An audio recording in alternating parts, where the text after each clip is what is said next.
Hello and welcome to this week's edition of the Glasgow Times News Podcast, normally recorded in our studio at the Bishopbriggs Media Centre, currently recorded from our volunteers' homes. To keep in touch with us, use our social media platforms, Facebook, Instagram and Twitter, which are all at Q and Review. That's CUEANDREVIEW. Or get in touch via information@qandreview.com. That's information at CUEANDREVIEW.com. Please like and share our podcast and give us any constructive feedback. From the Glasgow Times, Thursday the 7th of April 2022, from the news section. Over 700 staff face axe at Glasgow's flagship COVID lab, by Helen McArdle. Hundreds of lab staff at Scotland's flagship COVID testing site are facing redundancy within week, despite record virus rates. The trade union has called for the First Minister and Scottish Government to urgently intervene after it emerged that 745 lab technicians and sample handlers at the Glasgow Lighthouse Lab could be laid off. It warned that the loss of expertise posed a threat to public health and would hamper efforts to track future COVID variants. The Lighthouse Lab, part of a UK-wide network of COVID testing facilities, has been hosted by Glasgow University at its campus on the Queen Elizabeth University Hospital in Govan since March 2020. However, Unite said the university had been forced into a 45-day consultation on redundancies last week due to the lack of funding and pending contracts. If no resolution can be found, around 745 employees face having their contracts terminated from May the 14th. Unite is taking legal action on the contractual position of its members and argues that the move reneges on a previous commitment by the UK Health Security Agency to safeguard the roles until at least September 2022. The job losses come after the UK Treasury cut funding for universal COVID testing. Community-based PCR sites have already closed in England and Wales and will close in Scotland on May the 1st. Confirming the closures in March, Nicola Sturgeon said the Scottish Government would do everything we can to support those who have worked on the testing programme as it is wound down. However, Unite criticised the failure to commit to redeploying staff. Sharon Graham, Unite General Secretary, said, "The Glasgow Lighthouse Lab workforce is at the heart of protecting public health in Scotland, and at a time when COVID rates continue to run high, it is a disgrace that hundreds of highly skilled jobs, knowledge and experience is potentially going to be lost. Unite is determined to protect our members and will explore every option, including legal ones, to fully defend their jobs, pay and conditions." Around 120 posts are expected to be created in Scotland for resilience/surge testing to manage COVID outbreaks and to facilitate ongoing smaller-scale surveillance by the Office for National Statistics. Unite is urging the Scottish Government to do everything possible to ensure the work remains in Glasgow. Alison McLean, the regional officer for Unite, said, "There has been no commitment from the Scottish Government to extend the funding or redeploy this critically important workforce. COVID numbers, hospitalisations and death have increased in Scotland, and notwithstanding the future impact of COVID variants, this grave uncertainty for 745 workers is bewildering and dangerous." Scottish Labour Health spokesman Jackie Bailey said the planned cuts were deeply concerning, adding, "We need to ensure that testing capacity is retained, particularly so that we can have the ability to cope with the demands of the health and social care sector and in the event of new strains of the virus appearing." Dr Sandesh Gulhane, Scottish Conservative Shadow Health Secretary, said it was unacceptable that the lab staff looked to have had the rug pulled from under them. He added, "We should have a plan to retain and redeploy expertise, not simply show them the door." A spokesman for the UK HSA said the end of routine COVID testing will result in a significant drop in laboratory demand, but added that discussions remain ongoing around the role that the Glasgow laboratory will play as part of the resilience built into the laboratory network and our plans for contingency capacity. A spokesman for the Scottish Government said, "The Glasgow Lighthouse Lab has been a high-performing lab throughout the COVID-19 response, and we are grateful to staff for their dedication and hard work. We are in close contact with the university and aware of its consultation with staff and trade unions on potential job losses relating to the cessation of UK government-held testing contracts, and are disappointed that the UK Health Security Agency, UK HSA, has not been able to provide further clarity on future activity. The Scottish Government is working with the university to enable it to support all staff involved to find where necessary alternative employment opportunities either with their existing employer or with another employer or sector. We are actively engaging with trades unions to ensure whatever approach is taken in future has the workforce at the heart of those discussions. It comes as US firm Catalent confirmed that it has acquired a UK vaccine manufacturing plant in Oxfordshire. The Vaccine Manufacturing and Innovation Centre, VMIC, which is being built to help the country respond to future pandemics, was reportedly put up for sale, despite receiving more than £200 million in taxpayer investment. This article was by Helen McCard. From the Glasgow Times, Thursday the 7th of April 2022, from the news section. Teenager Billy Licorice missing from Drumreach Place in Rutherglen. By Sarah Campbell. Fears are growing for a teenage boy who is missing from Rutherglen. Billy Licorice was last seen at around 2 a.m. on Wednesday the 6th of April at his home address on Drumreach Place. The 14-year-old is described as close to 5'2", of medium build with short curly blonde hair. When last seen he was wearing a dark grey hoodie, a Rangers Football Club top, black joggers and grey trainers. Sergeant Eddie Cairn said, "Billy has been missing before, but he has not been in touch with his family for some time and concerns are growing. I am asking anyone who has seen Billy or who might know where he is to get in touch with us. Anyone who can help should call Police Scotland on 101, quoting incident number 0183 of Wednesday the 6th of April. This article is by Sarah Campbell. From the Glasgow Times of Thursday the 7th of April 2022, from the opinion section, Councillor Eva Murray. We must learn from councillors who have decided to stand down. Last Thursday marked the final full council of the current council term, and the last motion to be heard at that meeting focused on women in local government, the barriers which many face to even consider standing, and the additional challenges which they are presented with when they eventually are elected, including horrific levels of abuse. We already know that women are severely underrepresented when it comes to our town halls and city chambers, with just 29% of councillors being women, despite us making up 52% of the population. It was moving to hear women from across the chamber reflect on their time as councillors, but I was sad that for a number it was their final contribution, and for many, standing down after just one term. There are 26 current councillors who won't be seeking re-election, including 11 women. Of them, only 9 have completed one full term. The brutally honest testimony was harrowing, not meant to put other women off standing, but to let those watching have an insight into the things you don't always see, often happening behind the scenes, and even for those of us who didn't contribute to the debate directly, we could sympathise and think of our own experiences where at times we didn't feel safe, where the abuse either delivered from a keyboard or face-to-face took a toll, and when we had those thoughts of asking ourselves if frontline politics was even for us. For once in the chamber, we weren't split along political party lines, but instead united in a shared experience, but also in a want and need to do something about it.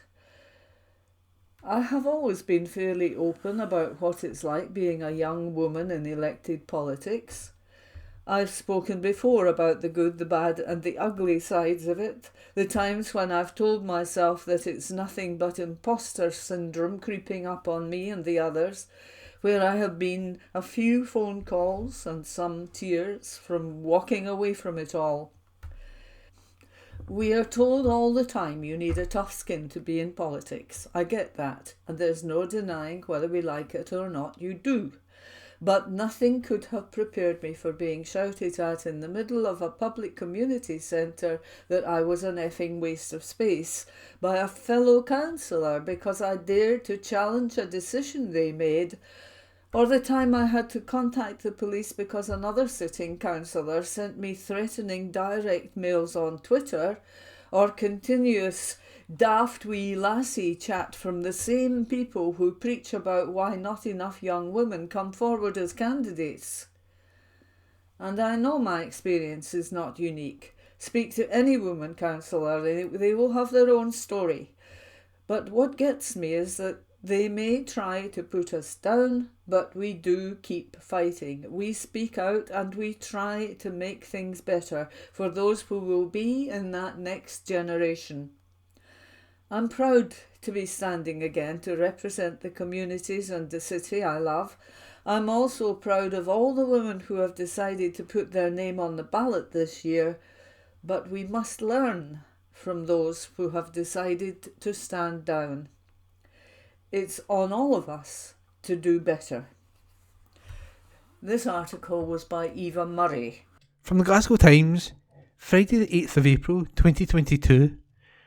From the news section, man due in court after Rangers v Celtic bottle throwing incident. Report by Sarah Campbell.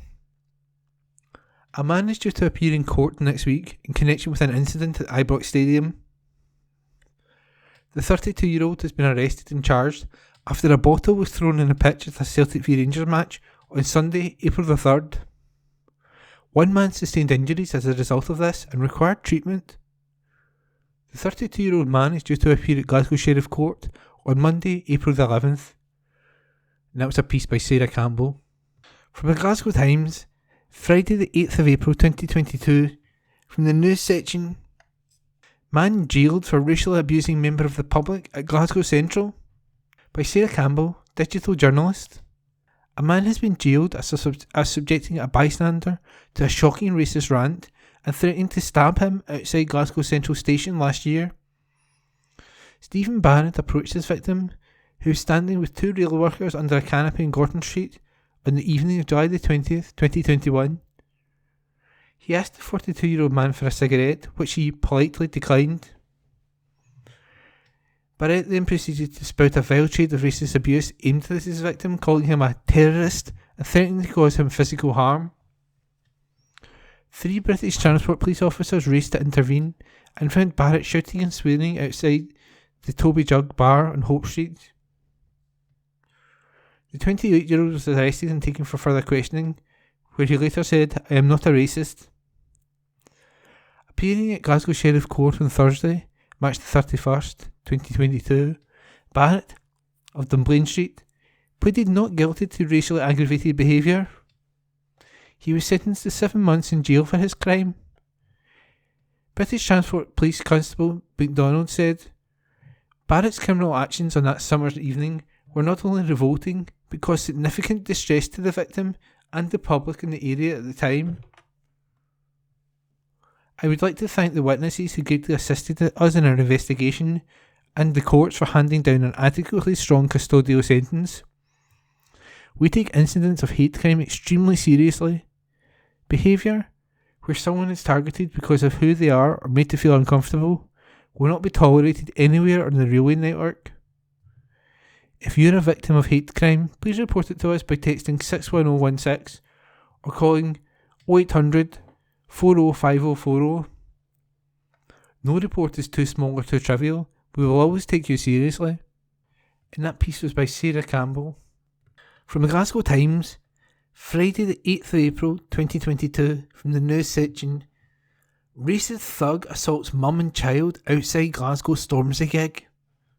This article is an exclusive by Kirsty Feerick. A wild racist thug viciously assaulted a mum and her schoolgirl daughter outside a Stormzy gig.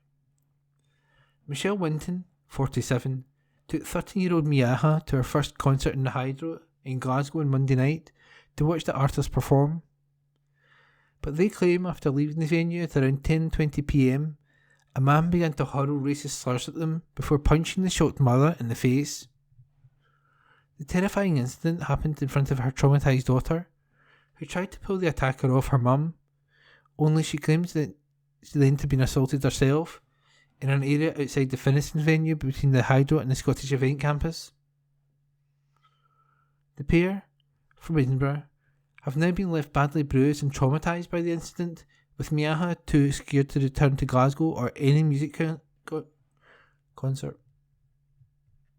Michelle choked back tears as she said, "The guy was completely wild. I have had racist abuse before, but never in my life have I been attacked like this. He started verbally abusing us before punching me full in the face in front of my daughter. She tried to get him off me, but he then punched her and pulled her hair. She's only 13. I was shouting for help because he just kept hitting us. It was just bang out of order to attack my daughter like that. She's a minor, and he was so vicious. It was her first concert and was supposed to be a happy memory, but now she's too scared to ever go to a concert again or back to Glasgow. He cannot get away with this." And that article is an exclusive by Kirsty Feerick. This article is from The National, date 8th April 2022, from the Culture section. Glasgow museum items to be repatriated to Nigeria, India and Native Americans. By Drew Sandilands. The largest repatriation of museum items in Scotland has been agreed by Glasgow City Council, with artefacts to be returned to Nigeria, India and Native Americans. Looted bronzes from Benin, a stolen ceremonial sword from India, and belongings lifted from massacred Lakota people in South Dakota, USA, will now be given back. The decision has been made by Glasgow councillors following requests from the descendants of the rightful owners. A cross-party group recommended the items were returned. David MacDonald, departing chairman of Glasgow Life, which manages the museums, told the City Administration Committee, "The recommendations before us represent the largest repatriation of museum items ever in Scotland, and, I believe, the first in the UK to India. So this is a significant moment for the City and the wider debate on the topic of repatriation and decolonisation." Bronzes used in ancestor worship were taken from the altars at the Royal Court of Benin during an invasion by British forces in 1897. There are 17 in Glasgow's collection, which were acquired as gifts or from auction houses, and the National Commission of Museums and Monuments of Nigeria, acting on behalf of the Oba of Benin, requested they be returned to Benin City. MacDonald, who isn't seeking re-election in May, said, "These items are part of the living culture of Benin and will again be used for their original purpose on the return, as well as being displayed in museums." The High Commission of India in London requested the return of 8 items on behalf of the Government of India and Archaeological Services India. These include building fragments stolen from Hindu temples and shrines, as well as a ceremonial sword and scabbard. Nearly 300 Lakota people were killed by US Army soldiers during the Wounded Knee Massacre in South Dakota in 1890. Belongings taken from the dead were sold to Glasgow by George Cradger, the interpreter for performers at the Buffalo Bill Wild West show, which came to Denniston in 1892.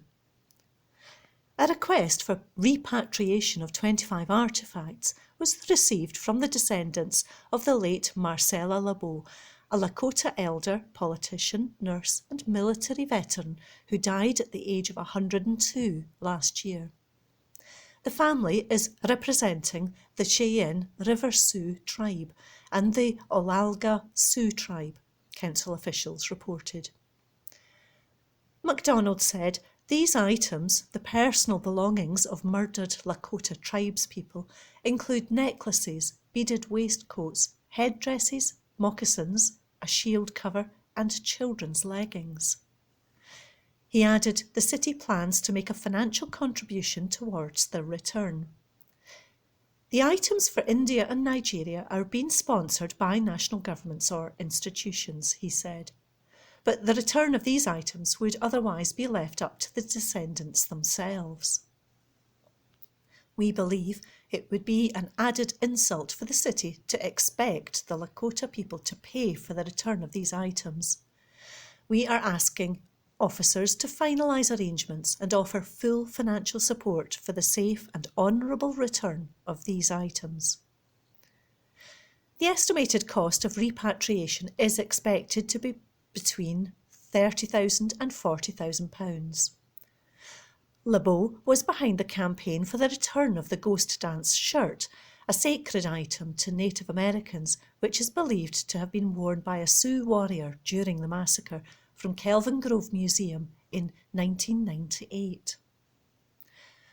Councillors also agreed 8 half-hull shipbuilders' design models gifted to Glasgow by Alexander Hall & Co. of Aberdeen in 1881 should be transferred to Aberdeen Art Gallery and Museum. The Aberdeen Museum has offered a 19th century display model of a Clyde-built Scotia as a transfer. They also decided to return a ship's bell and honours panel from HMS Glasgow to the Royal Navy. The Navy had gifted the items to Glasgow when the Type 42 destroyer was decommissioned in 2005, but it will now use them on the new HMS Glasgow, a Type 26 frigate. MacDonald said the repatriation decisions should just be the start for the Council in delivering cultural justice and the decolonisation of our museums. That article was by Drew Sandilands. Glasgow Times News on Monday the 11th of April. 30,000 pints of Ukraine beer in UK for special event. An article written by Rebecca Newlands. Beer lovers are being asked to raise a glass and funds for the people of Ukraine. 2 Glasgow businesses are taking part in a nationwide fundraiser by selling Kiev-based beer Varvar Brew and donating the profits to Drinkers for Ukraine, which raises funds for humanitarian relief in Ukraine.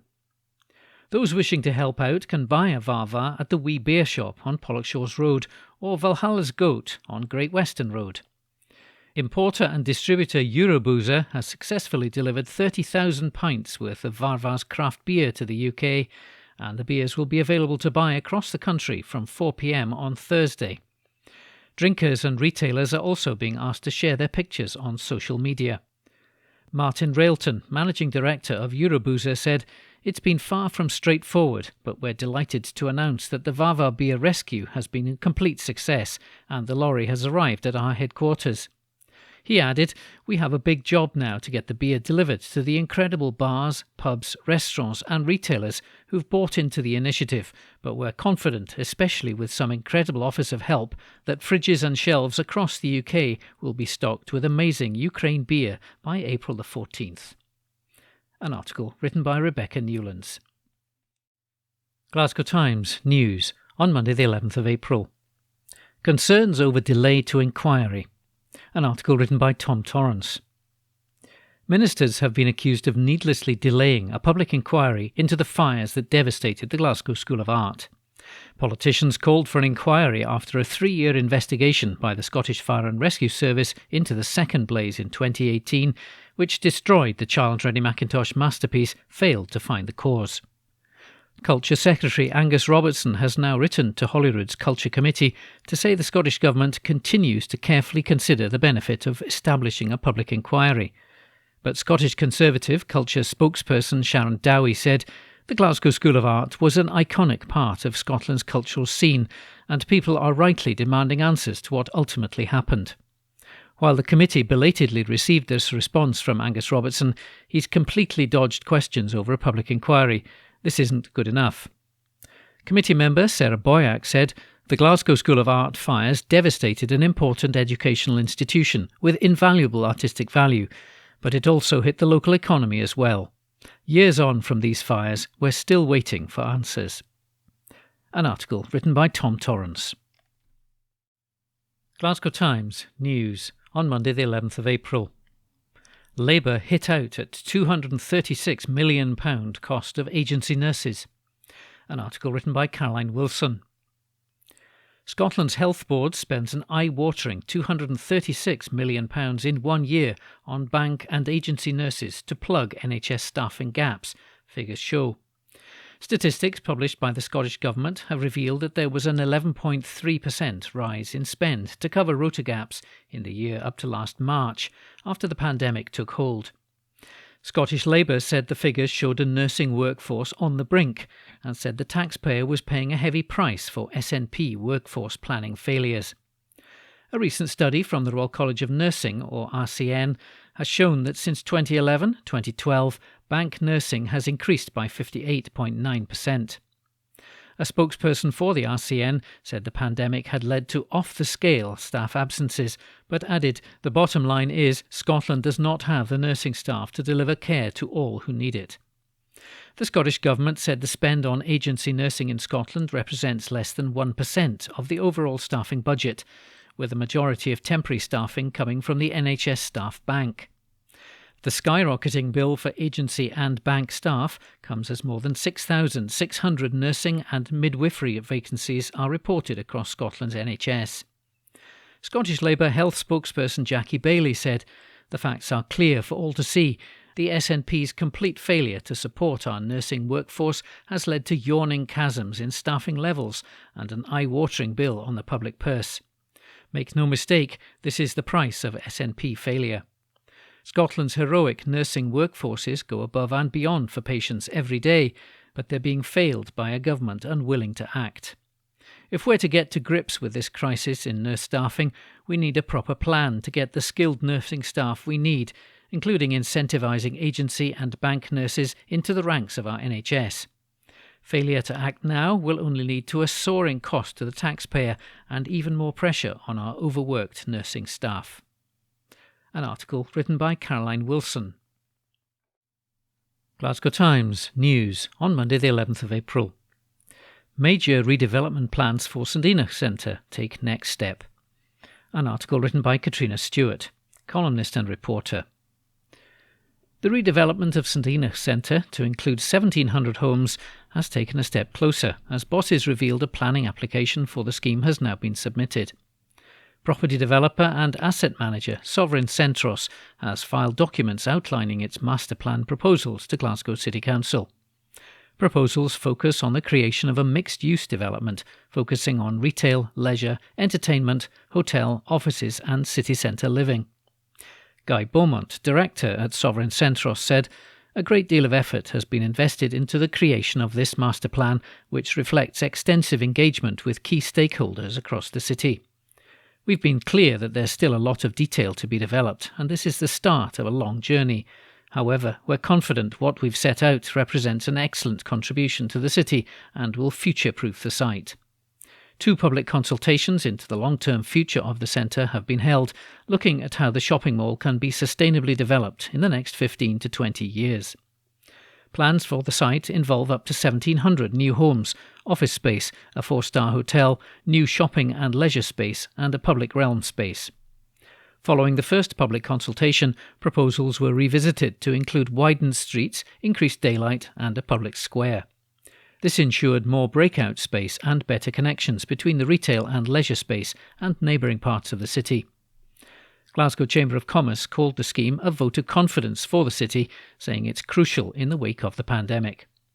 Stuart Patrick, Chief Executive of Glasgow Chamber of Commerce, added, "Investment in our city centre is crucial after the challenges we've faced over the past 2 years.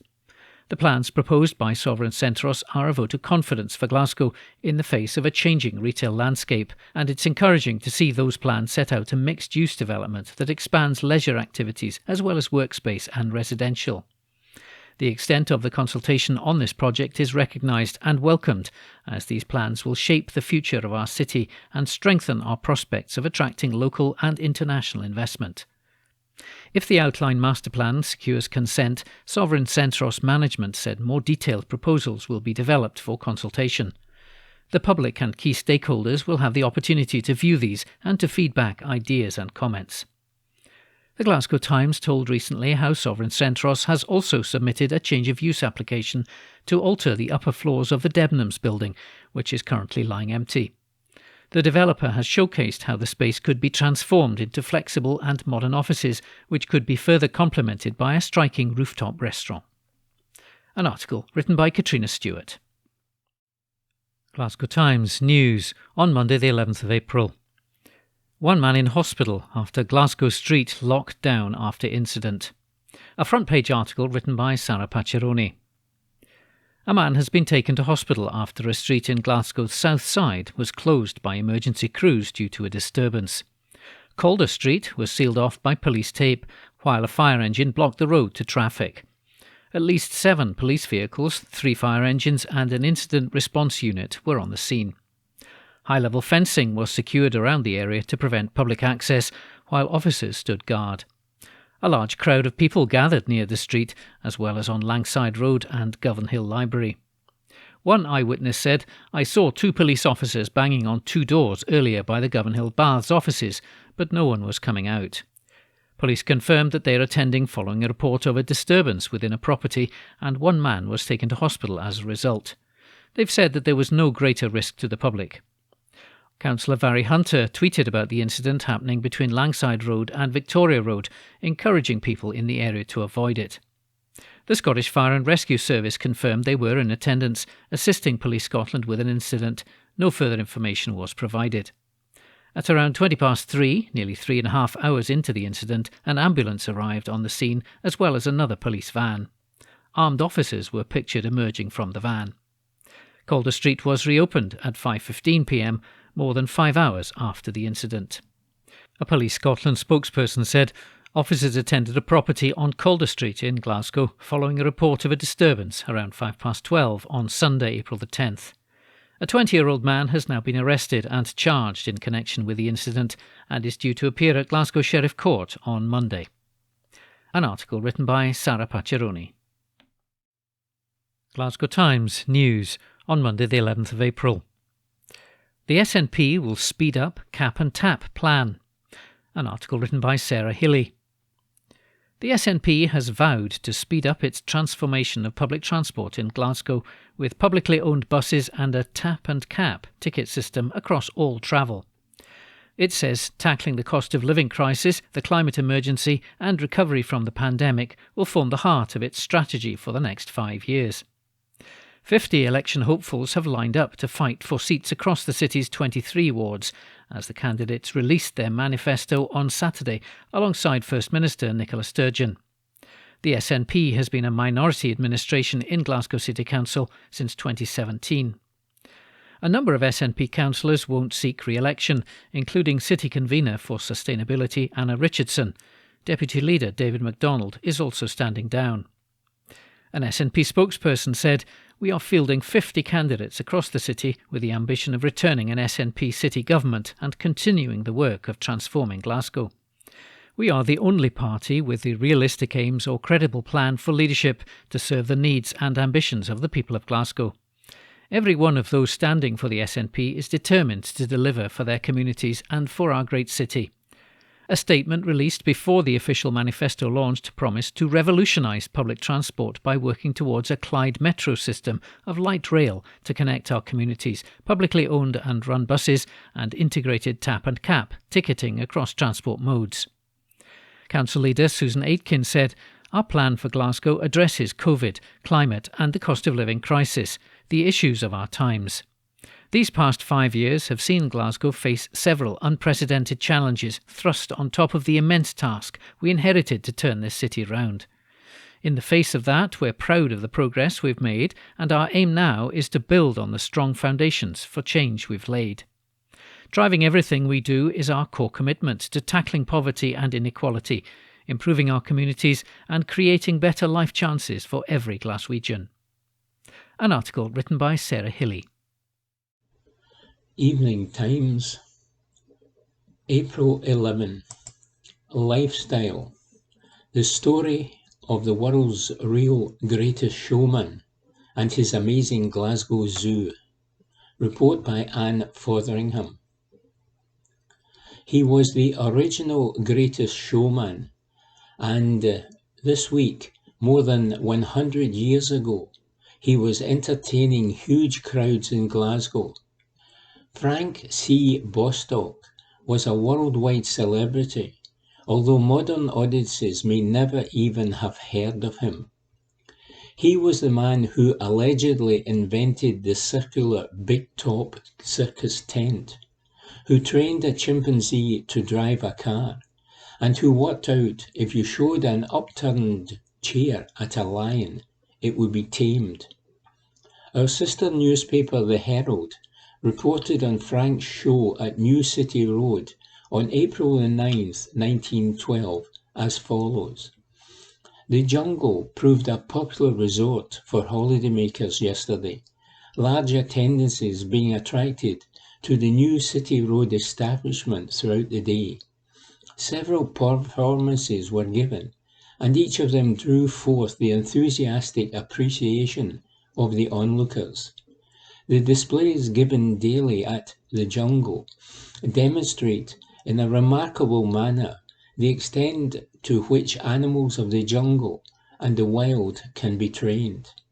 Lions, tigers, leopards, bears, under the direction of their trainers, male and female, gave sensational performances, while an elephant entertains and amazes with its intelligence. It continues, while the cleverness of the animals call forth nothing but praise, tribute must also be paid to the courage of the trainers. Altogether, no one should fail to see the performance which Mr. Frank C. Bostock is now presenting in Glasgow. The animals do not exhaust the attractiveness of the spacious Bostock establishment. There are numerous free sideshows of an entertaining description, and the large patronage extended to these kept the fun going briskly yesterday. Touring animal shows and menageries were all the rage at the turn of the 20th century, in a world where health and safety and the proper treatment of animals had yet to become hot topics. It was also a world without David Attenborough and his wildlife documentaries, so exotic animals like lions and tigers were huge draws for Glaswegians, eager for a different kind of entertainment.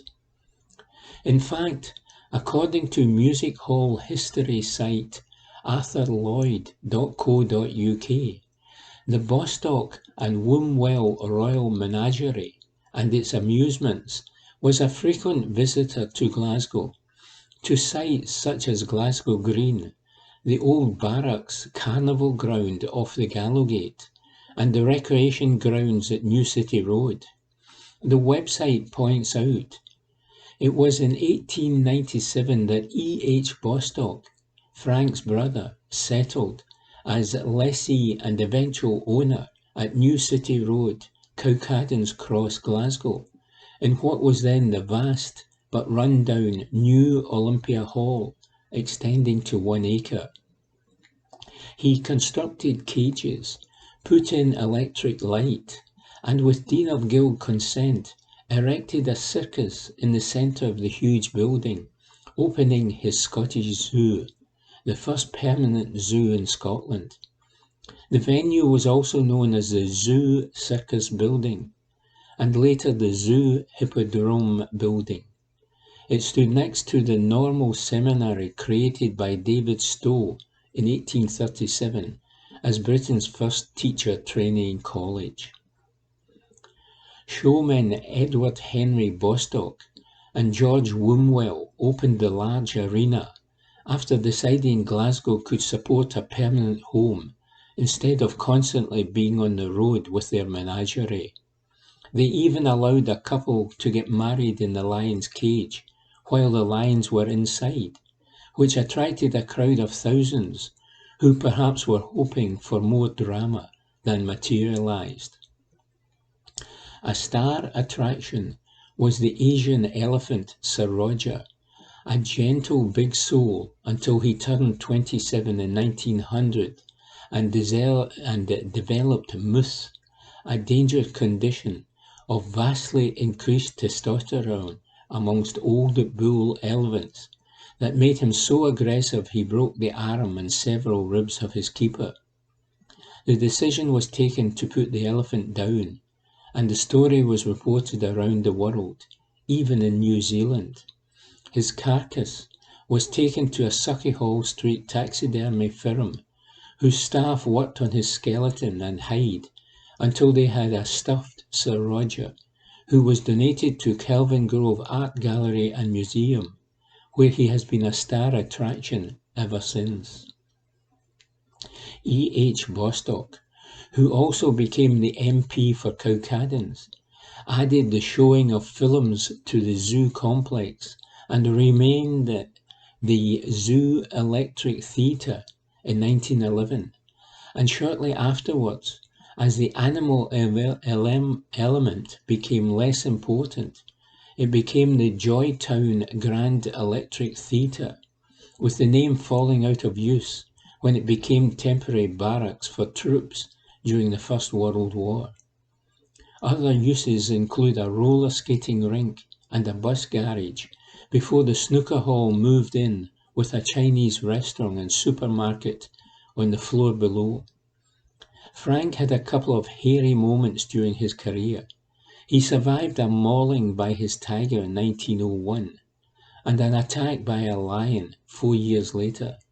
He died of flu in 1912 when he was just 46 years of age. England's greatest showman dead, said the front page headlines. Report by Anne Fotheringham. From the Glasgow Times, Tuesday the 12th of April 2022, from the news section. Disabled woman stunned after Glasgow Time reader pays off entire debt, by Kirsty Feerick. A disabled young woman forgot how to breathe after a big-hearted stranger paid off her entire debt with no strings attached. Stunned Kyra Edwards from Hamilton was gifted £5,098.46 to wipe out all her arrears and, quotes, get a takeaway by a kind stranger who wanted to help her flee poverty. It comes after the 28-year-old, who suffers from severe OCD, anxiety and depression, opened up about her financial struggles in the Glasgow Times Beat the Squeeze campaign. Kyra revealed how she was facing the choice between eating and heating as she battled to pay off her debt from a previous relationship and trying to keep up with bills. She had nothing left to cut back on as she shared her experience to highlight the pressing issue affecting people's living standards. But Kyra had no idea one generous reader would take direct action by sending her life-changing cash to allow her to breathe a wee bit. Now she plans to pay off her full debt by the end of the month and can't wait not to feel trapped anymore. Kyra said, I had a notification with a new balance and just lay down. I forgot how to breathe. I was just in extreme shock. I have been paying off my debt for years, so to know I don't have this hanging over my head anymore has made me speechless. Having debt changes how you view everything. It has caused me so much anxiety, grief and poverty, I felt so trapped. I don't think any words will truly express how humbled and grateful I feel at their generosity. I never expected anything to come from sharing my experience, other than hope that it would put a light on a crisis that so many people deal with every day. When Kirsty from the Glasgow Times messaged me to say someone had reached out to her about making a donation towards my debt, I was surprised. I didn't think anything would come of it. I gave her permission to query and sent over details and asked her to please thank them for me. I had no idea my life was about to change. The anonymous reader said to Kyra, "It's now your money, but I do hope you will use it to pay off your debt and maybe enough left for a good curry or a nice meal to treat yourself.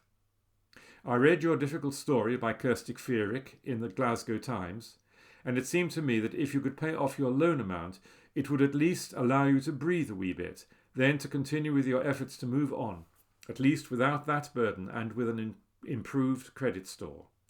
Please consider this a one-off anonymous donation, no strings attached." Kyra, who has straddled the poverty line since childhood, is one of the many people facing one of the worst economic crises since the 1970s. Despite spending 10 years in education and securing a BA Honours degree in journalism, she has struggled to escape mounting financial pressures. She is now expecting her household bills to skyrocket after a UK government decision, to increase the energy fuel cap by a whopping 54%. The move has millions of people anxious about how they will support themselves and scrambling to find hundreds of pounds extra a month just to keep afloat.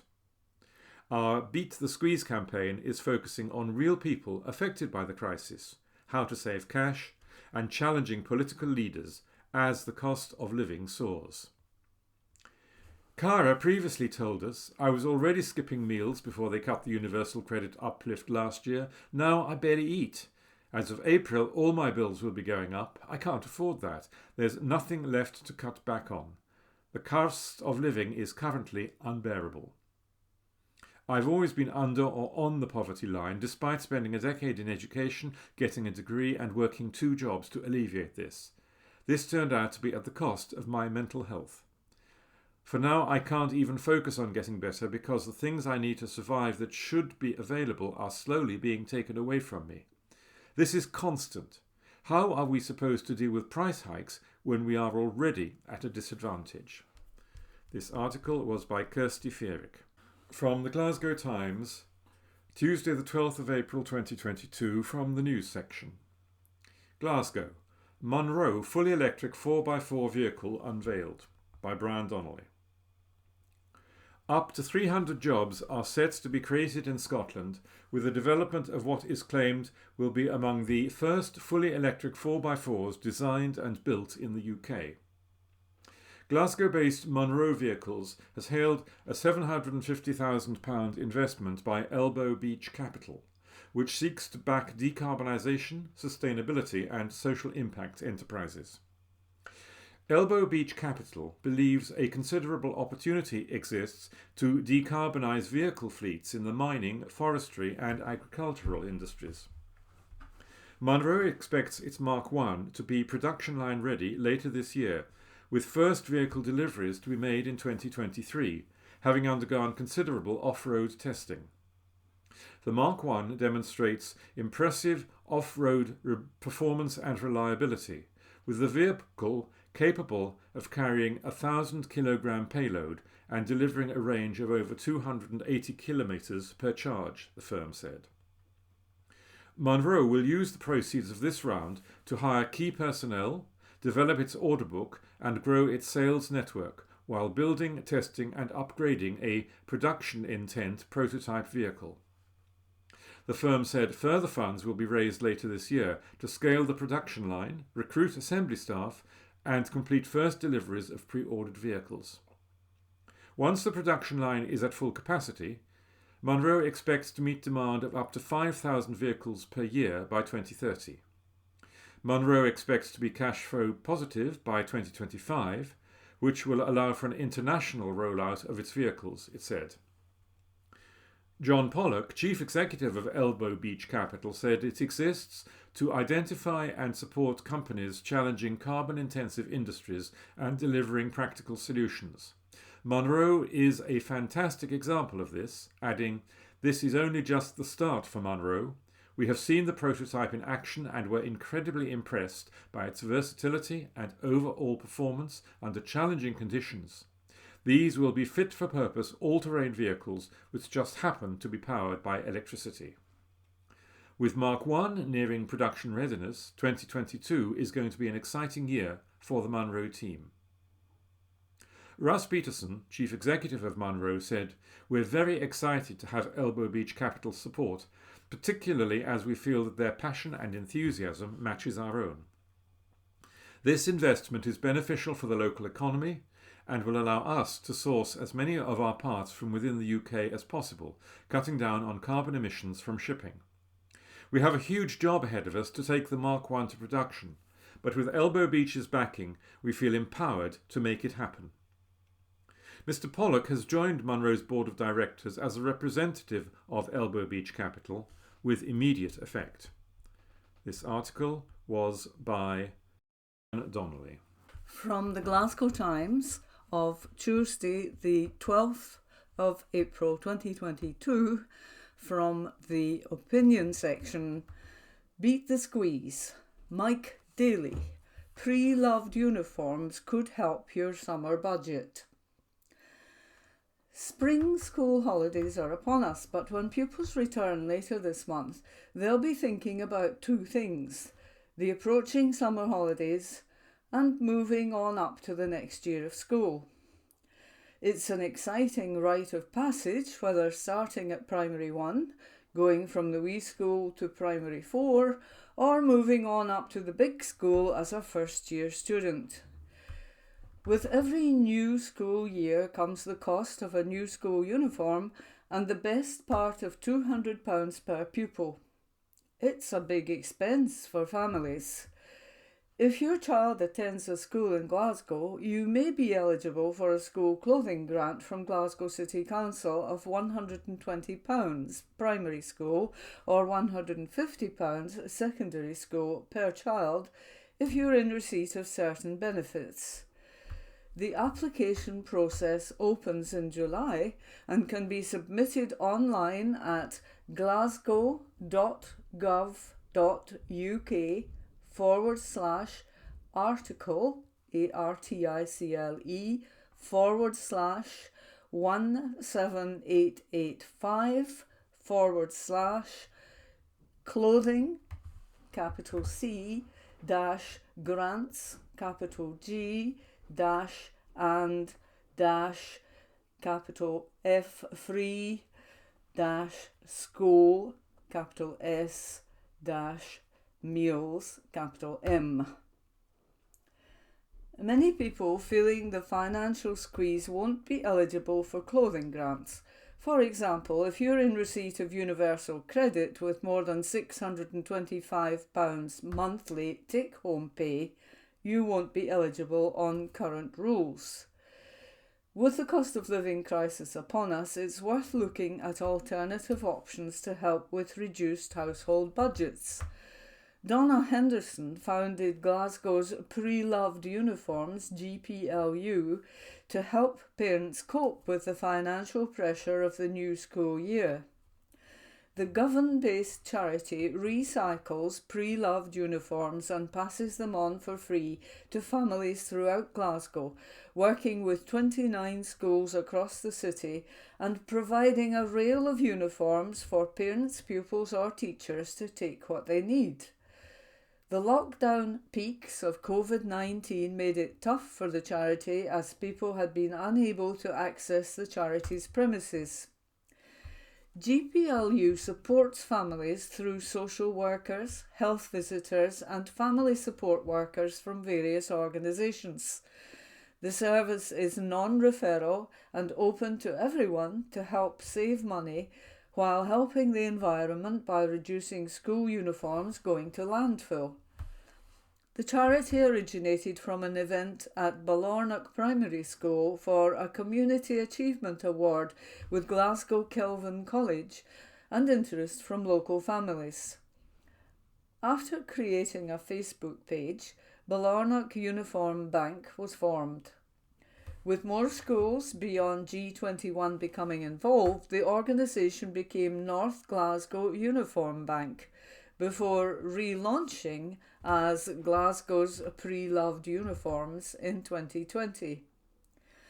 As Donna explained to me, although some families are entitled to a school clothing grant, kids grow all year round and they don't have the money to go out and buy uniforms when money is really tight.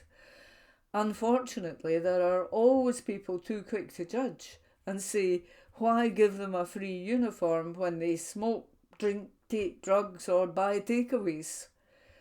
For some, they are unable to budget, and if they have a couple of children, then it can be £260 at the start of July to buy school uniforms, but that may get spent on other bills. We've found since the summer of 2020 we're supporting more families who are in work and just miss out on the school clothing grant. I remember one parent had to give up their job due to a lack of childcare when the schools were off during lockdown. They were struggling to pay their mortgage with a child starting P1 and an older child at school. We were able to kit the P1 out from top to bottom, making life less stressful, and they only needed to buy a few items for the elder child. Apparently, they didn't qualify for the clothing grant. The ethos of GPLU is for all kids to go to school in a uniform that looks like their peers so they can fit in. This can boost a child's confidence and makes it easier to learn. Not everyone sees the importance of school uniforms, but it strikes me there is an essential need for charities like GPLU in Scotland. As well as school uniforms, GPLU holds big winter jacket giveaways each year to ensure children can go to school warm and dry throughout the winter. This includes vests, tights, boots, wellies, hats, scarves and gloves, and since October it has passed on almost 2,000 items. As Donna said, for some this may not sound a lot, but we're a small charity with a small group of volunteers. No one gets a wage, it's all voluntary, and it can be a struggle to get funding. At the moment, we only have enough money to get through the summer. We couldn't do what we do without all of the families donating their unwanted school uniforms. We also get brand new items donated too. For anyone looking to donate to GPLU or request a school uniform, you can email Glasgow's Pre-Loved Uniforms, all lowercase, at outlook.com. Telephone 0756 572 6446 or contact the charity via Twitter at Bank Uniform, all lowercase. The charity would welcome more volunteers too.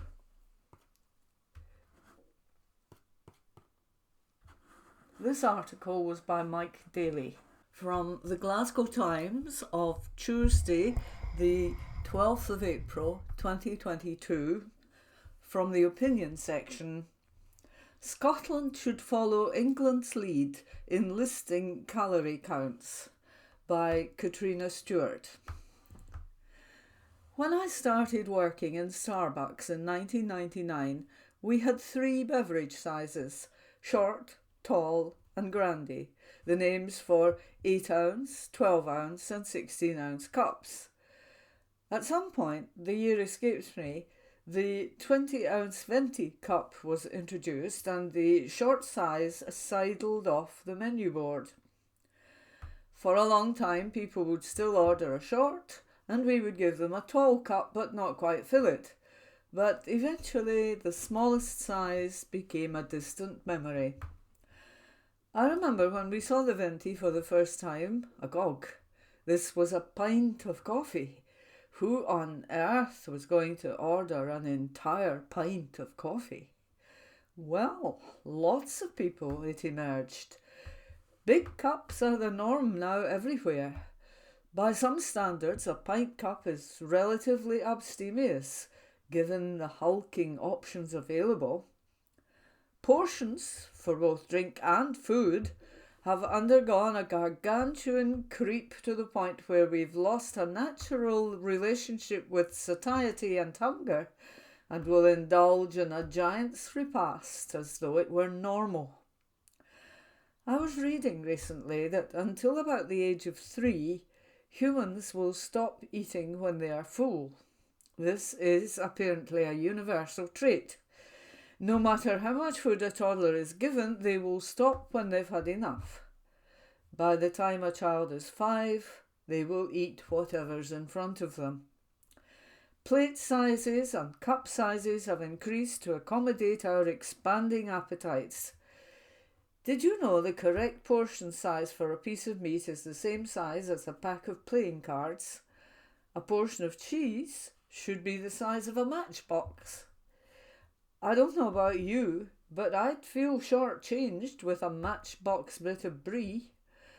One of the venti-sized drinks I used to make for customers had around 750 calories in it, and I wondered if it should come with a disclaimer. Did people realise that they were having a liquid meal? Would they care?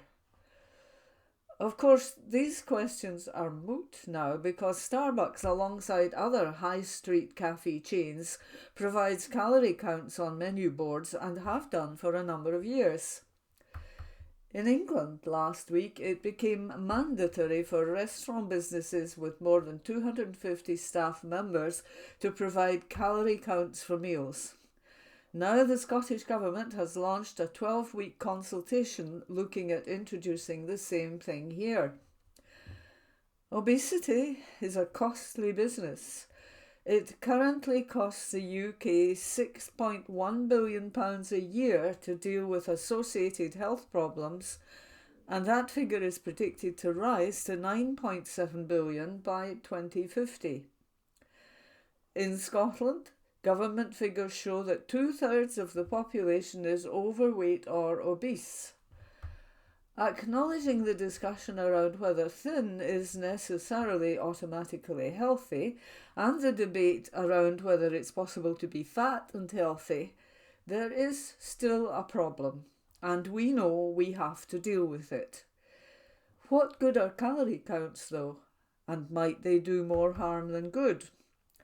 In the US, calorie information became mandatory on menus in certain states as long ago as 2008, but studies show the move has made little difference.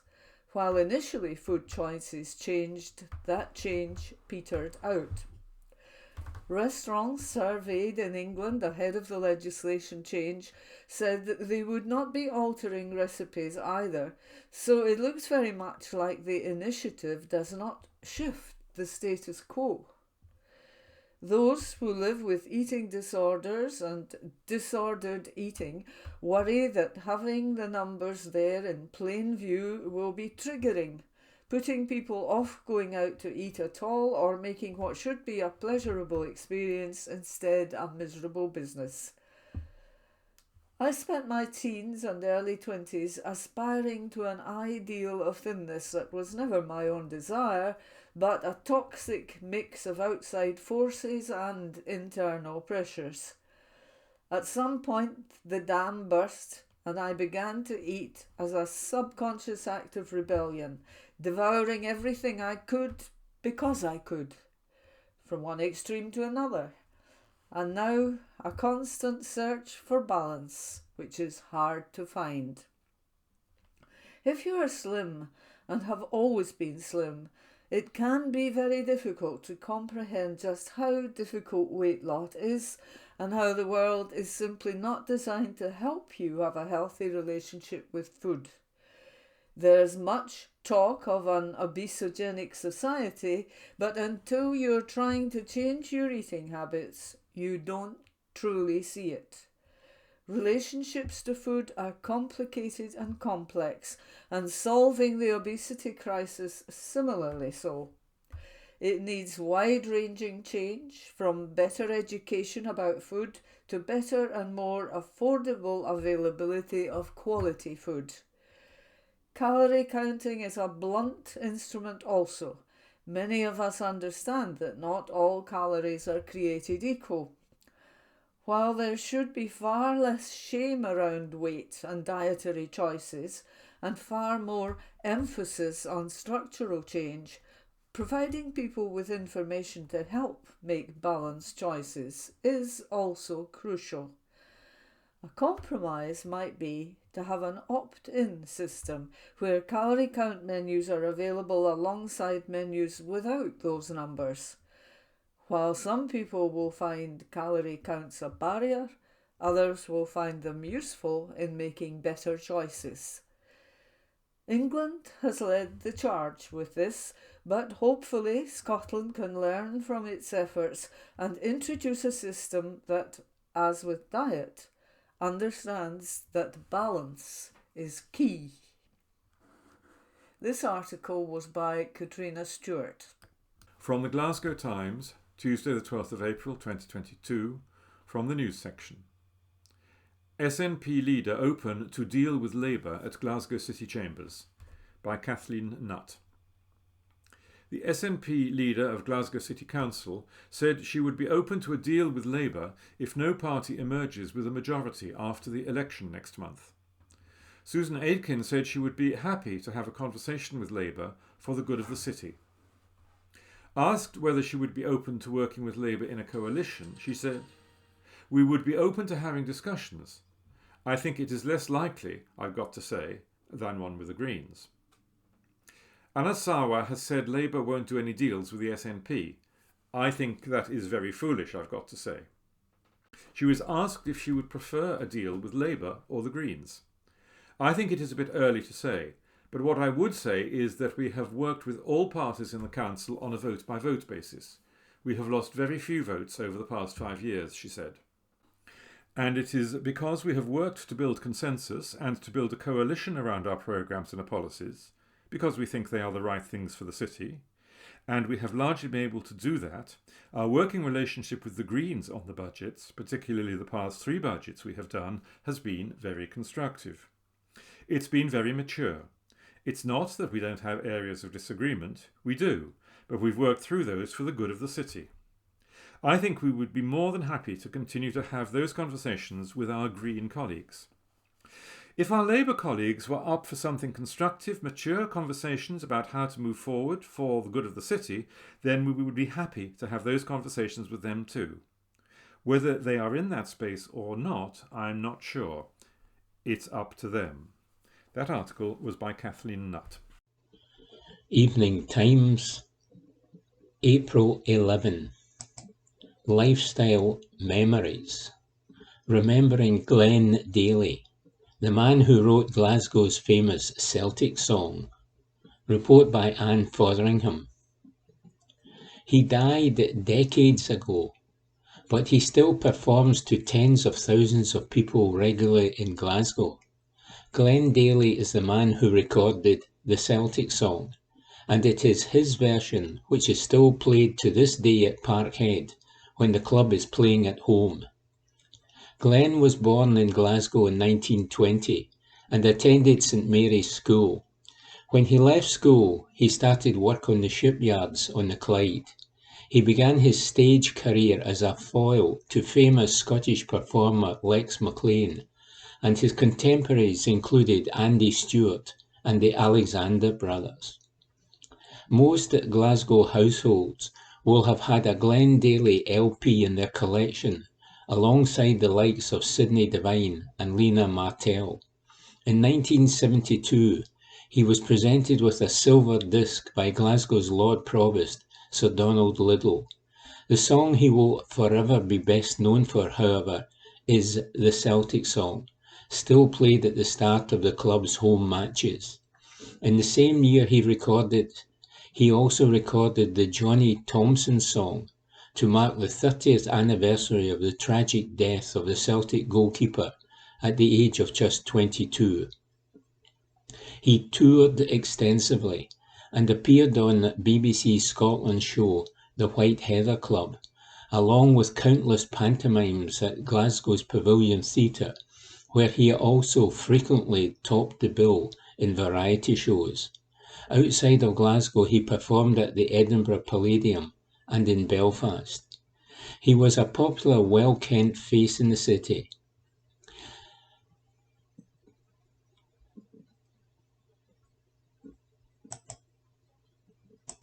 From the Glasgow Times, Wednesday the 13th of April 2022, from the news section, warning for Glasgow senior carer who failed to report resident seizure. This article is an exclusive by Kirsty Feerick. A senior carer has been slapped with a warning after failing to report a resident seizure. John Douglas placed the vulnerable resident at risk of harm while working as a manager with Living Ambitions Limited in Glasgow South and East. The Scottish Social Services Council, SSSC, branded the behaviour serious and a breach of the trust placed in a social care worker after the incident happened around May 17th, 2020. Douglas also worked 7 shifts without having read the support plans of the service users between April 23rd, 2020 and May 2020. He has now been placed on a warning for 12 months after demonstrating insight and remorse for any wrongdoing, according to the SSSC. The service also acknowledged Douglas had just been asked, at short notice, to work in a role he was not used to during the outset of COVID-19. The Scottish Social Services Council report said, social care workers must meet the relevant standards of practice and maintain clear, accurate and up-to-date records. Your behaviour was serious and breached the trust placed in you as a social care worker. You failed to document that the service user AA, information redacted, his daily diary and on an accident and incident form. You also failed to provide this information to your colleagues at the handover. You failed to document this information appropriately and, in doing so, you placed AA at risk of harm. As a social care worker, it is a reasonable standard of practice that an update on a service user's health and welfare to be provided at a handover. This should have been documented appropriately to ensure that the service user's well-being and needs were being met. Further, you failed to read or otherwise make yourself aware of the content of support plans for vulnerable service users on more than one occasion. Your failures to ensure that you were fully aware of the needs and vulnerabilities could have placed the service users in your care at a risk of harm. There was a risk you provided support that did not adequately address the service user's needs. Your behaviour was unacceptable, especially since you are employed in a senior role as a service manager, and should have been setting an example of good practice to your junior colleagues. Social care workers have the right to expect that those who are supervising and managing them lead by example and practice in a safe way. The report also highlighted the factors in the carer's favour. You have demonstrated insight and remorse and accepted your wrongdoing from an early stage. You have fully cooperated with the SSSC investigation. You have not previously been found to have your fitness to practice impaired. Your behaviour occurred during the outset of the COVID-19 pandemic, and during that time, you had been asked by your employer, at short notice, to work in a role that you were not used to working in. And that article was an exclusive by Kirsty Feerick. From the Glasgow Times, Wednesday the 13th of April 2022, from the news section, residents terrified to let kids out to play amid fly-tipping eyesore, by Lauren Gilmore. Disgusted residents in Glasgow's East End claim they are terrified to let their children out to play due to eyesore fly-tipping on land behind their homes. Willie Anderson, who lives in Wellhouse, has called for an action to be taken over a communal area of land to the rear of properties at Baldovin Crescent. The grass sits behind 2 blocks of tenements and a row of homes and is littered with household appliances, rubbish, fallen tree branches and old children's toys. Willie said, "I have lived here now for 4 years and it's been like this since then. I've got 4 kids and we can't let them out to play because we're worried about their safety. If someone would come and clean this up for us, we would look after the area and maintain it. It would mean I don't have to worry about letting my kids outside and we're not constantly having to check on them. But there is uncertainty over who owns the land, resulting in a dispute over who clears it." Another resident, who asked not to be named, claimed that her mother had lived in the area for 30 years and it has always been the same. She said, "It's horrible having to look out at that every day. I've got 3 kids and they're not allowed anywhere near this. If something could be done about this, it would make the area much safer. It's a good area, all the neighbours chip in together. John Daly, a Conservative candidate for the Baileyson ward in next month's council election, said he was shocked but not surprised by that eyesore. He said, "I'm in total shock, but I'm not surprised. These communities have been forgotten. People aren't empowered enough to get this sorted themselves. They're not just going to say, 'Get this fixed for me.' They're saying, 'Get this fixed for me and I'll look after it.' I spent all of my years working in areas of challenge. I found that people are absolutely fierce for their communities. They just need that leg up. If that was anywhere else in the city, it would have been cleaned right away." Glasgow Conservative group leader Thomas Kerr said that it was further evidence the northeast of the city had been left behind. He said, "This is shocking and it's a similar sight across the city. We've seen pieces of land that have been left like this for years. Local residents are happy to look after it once it's cleared up. They just need somebody to have a wee bit of ownership and come and clear it up first. And then they're more than happy to look after it properly. It's a clear health hazard. If there is something like this, the council should come and clear it and then bill the owners." A spokesperson for Wellhouse Housing Association said that they would not comment as the issue is a political matter, but they told the Glasgow Times they would be happy to work with the residents to find a way to clear the mess. Glasgow City Council said that clearing up the mess was a matter for a private landowner. A spokesperson said, "The upkeep of private property is a matter for the owner." And that article is by Lauren Gilmore. From the Glasgow Times, Wednesday the 13th of April 2022. From the lifestyle section, secret Glasgow taxi driver, tricks and trips, keeping control of your summer hauls. By the secret Glasgow taxi driver. We are bang in the middle of Easter holiday season with schools off and a long weekend to come. Whether staying at home, going on a staycation or flying further afield, time off will just be the tonic for anyone who can enjoy some. You deserve it. For those swapping the pretty average weather at home for something sunnier away, I applaud you, especially if you do so in the face of lengthier queues through airports. It's hard enough taking the kids away without having to spend any more time than needed waiting around, which is never going to be top of a toddler's to-do list. Impatient Wayne's embarking on foreign holidays reminds me of a genius story a fellow driver told me a few years back. This driver, let's call him Rab, lives next door to a lovely young family with a couple of excitable, noisy kids, meaning the parents were a bit anxious about their upcoming trip abroad. So they hatched a plan. Rab would be commissioned to take them all to the airport on the morning of their flight. Rab would also, secretly, be commissioned with doing a dummy run on the day before the morning of their flight, unbeknownst to the kids. It all went exactly as planned.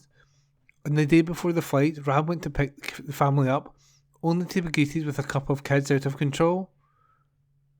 They were beyond high as kites and in no fit state to embark on a flight, let alone wait around for 2 hours in an airport. So, at the front door, and with both kids in all the cases, not even packed yet, at her feet, Mum said, "We can't go if you're behaving like this. We'll try again tomorrow, but Rab will only be back if you're well behaved." Genius or cruel, you decide, but it worked. The next day, when Rab rang the bell, there they were, the family all lined up and ready to go. 2 perfectly behaved kids were transformed from 24 hours ago, as were the now packed cases. And off they all went, straight to the airport in near silence, through the queues with barely a hiccup, and all was perfect as they boarded the plane. Perfect, that is, until the flight was just 5 minutes in when one kid vomited, and the other asked, "Are we nearly there yet? Where's Rab when you really need him?" Anyway, happy holidays to all whether home or away this week. Stay safe. And that article was by the secret Glasgow taxi driver. From the Glasgow Times, Wednesday the 13th of April 2022, from the news section, strikes called off as unions and council agree pay deal for Glasgow women workers. Article by Catriona Stewart, columnist and reporter. Union bosses have confirmed equal pay strikes will not go ahead after a late-night deal was struck with Glasgow City Council. Unison has told its members to stand down as its lawyers prepare to enter legal discussions over the financial settlement of the members' equal pay claims. This will take time, the union said, which is why the action is now suspended. But bosses warned that members would not hesitate to strike again if needed. Mandy McDowell, Unison Regional Organiser for Glasgow, said, "This agreement was only possible because Unison members were prepared to take significant action to end pay injustice.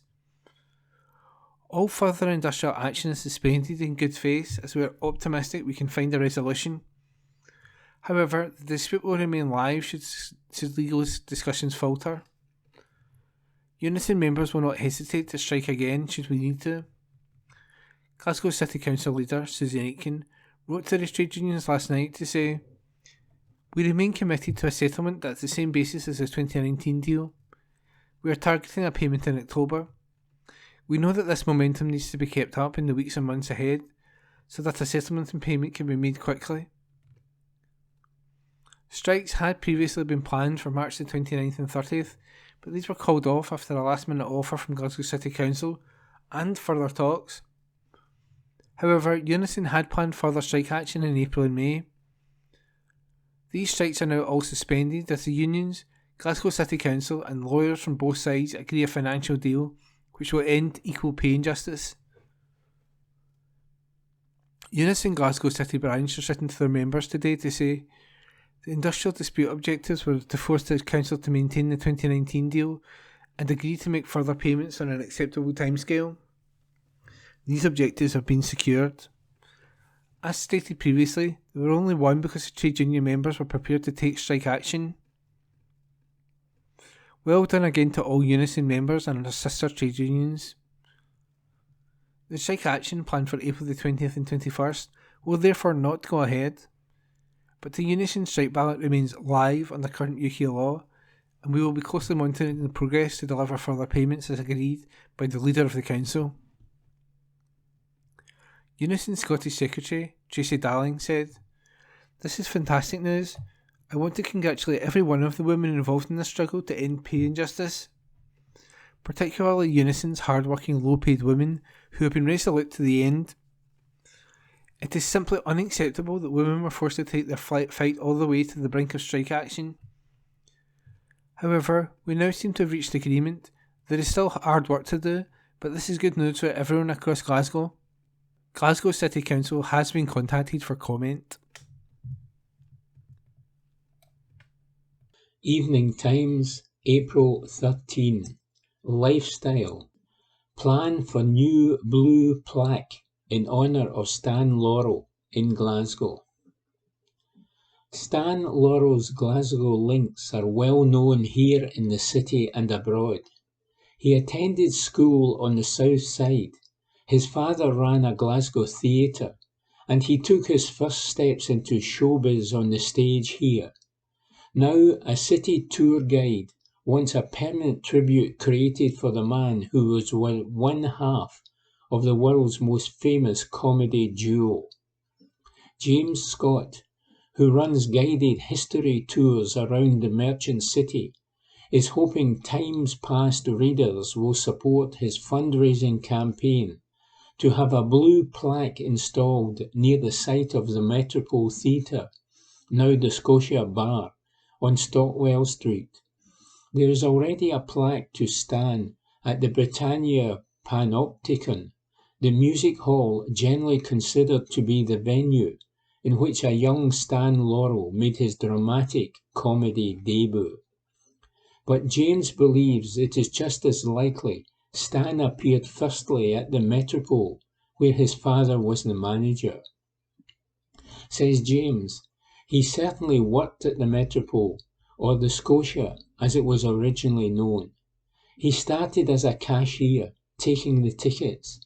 His father, Arthur Jefferson, wrote plays, and Stan appeared in them, and then later he did his own comedy routine.